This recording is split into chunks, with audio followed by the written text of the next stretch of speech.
Carmilla, Chapter 6. A Very Strange Agony.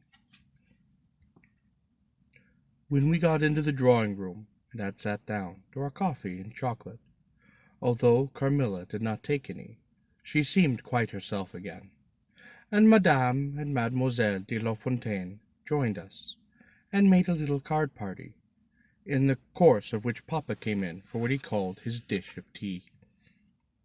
When the game was over, he sat down beside Carmilla on the sofa, and asked her a little anxiously whether she had heard from her mother since her arrival. She answered simply, "No." He then asked whether she knew where a letter would reach her at present. "I cannot tell," she answered ambiguously, "but I have been thinking of leaving you. You have been already too hospitable and too kind to me. I have given you an infinity of trouble, and I should wish to take a carriage tomorrow, and post in pursuit of her. I know where I shall ultimately find her, although I dare not tell you." "But you must not dream of any such thing," exclaimed my father, to my great relief. "We can't afford to lose you so, and I won't consent to you leaving us, except under the care of your mother, who is so good as to consent to your remaining with us till she herself should return. I should be quite happy if I knew that you heard from her, but this evening the accounts of the progress of the mysterious disease that has invaded our neighborhood grow even more alarming. And my beautiful guest, I do feel the responsibility, unaided by advice from your mother, very much. But I shall do my best, and one thing is quite certain, that you must not think of leaving us without her distinct direction to that effect. We should suffer too much in parting from you to consent to it easily." "Thank you, sir, 1,000 times for your hospitality," she answered, smiling bashfully. "You have all been too kind to me. I have seldom been so happy in all my life before, as in your beautiful chateau, under your care, and in the society of your dear daughter." So he gallantly, in his old-fashioned way, kissed her hand, smiling and pleased at her little speech. I then accompanied Carmilla, as usual, to her room, and sat and chatted with her while she was preparing for bed. "Do you think," I said at length, "that you will ever confide fully in me?" She turned round smiling, but made no answer, only continued to smile upon me. "You won't answer that," I said. "You can't answer pleasantly. I ought not to have asked you." "Oh, you were quite right to ask me that, or anything. You do not know how dear you are to me, or you could not think any confidence too great to look for. But I am under vows, no none half so awfully, and I dare not tell you my story yet, even to you. The time is very near when you shall know everything. You will then think me cruel, very selfish. But love is always selfish. The more ardent, the more selfish. How jealous I am, you cannot know.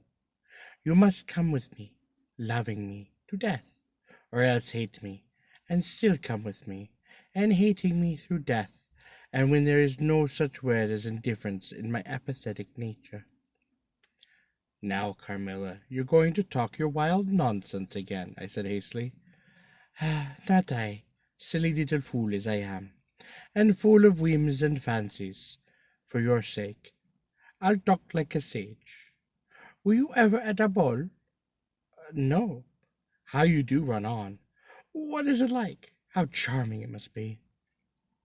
"Ah, I almost forget. It is years ago." I laughed. "You are not so old. Your first ball can hardly be forgotten yet." "Oh, I remember everything about it, with effort. I see it all, as divers see what is going on above them, through a medium, dense, rippling, but transparent.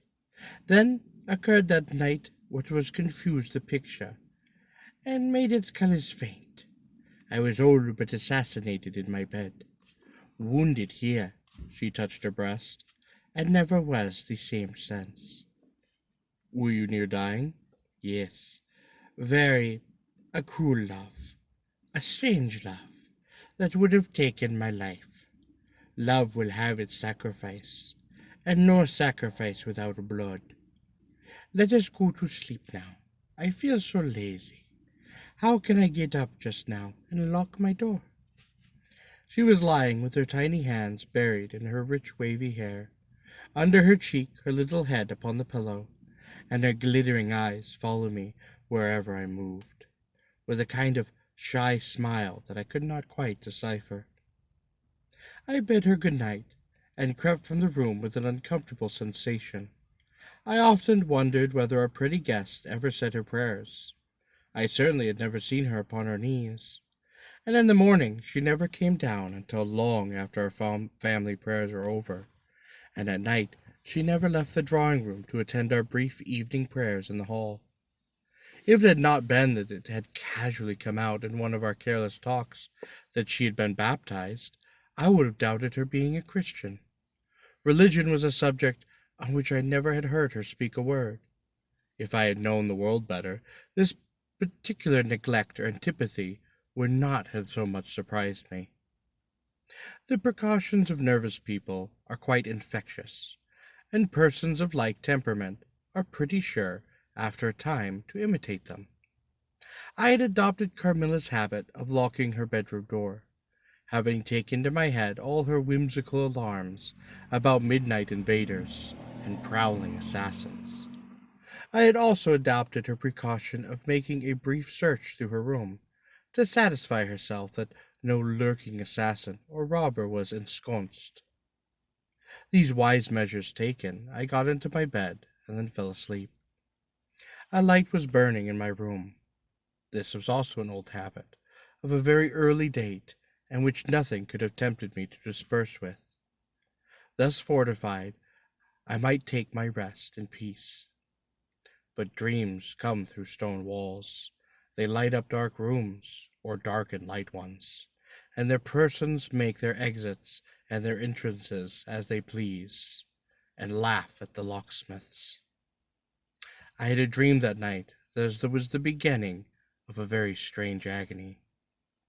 I cannot call it a nightmare, for I was quite conscious of being asleep, but I was equally conscious of being in my room, and lying in bed, precisely as I actually was. I saw, or at least I fancied I saw, the room and its furniture just as I had seen it at last, except that it was all very dark, and I saw something moving round the foot of the bed. At first I could not accurately distinguish, but soon saw that it was a sooty black animal, that it resembled some monstrous cat. It appeared to me about 4 or 5 feet long, for it measured fully the length of the hearthrug as it passed over it, and it continued toeing and froing with the lithe, sinister restlessness of a beast in a cage. I could not cry out, although, as you may suppose, I was deathly terrified. Its pace was growing faster, and the room rapidly was getting darker and darker, and at length so dark that I could no longer see anything of it but its eyes. I felt it spring lightly upon the bed. The two broad eyes approached my face, and I suddenly felt a stinging pain, as if two large needles darted an inch or two apart deep into my breast. I waked with a scream. The room was lighted by the candle that burnt there all through the night, and I saw a female figure standing at the foot of the bed, a little at the right side. It was in a dark, loose dress, and its hair was down and covered its shoulders. A block of stone could not have been more still. This was not the slightest stir of respiration. As I stared at it, the figure appeared to have changed its place, and was now nearest the door. Then close to it, the door opened, and out it went. I was now relieved, and able to breathe and move. My first thought was that Carmilla had been playing me a trick, and that I had forgotten to secure my door. I hastened to it, and I found it locked, as usual, from the inside. I was afraid to open it. I was horrified. I sprang back into my bed, and covering my head up in the bedclothes, and lay there, more dead than alive until the morning.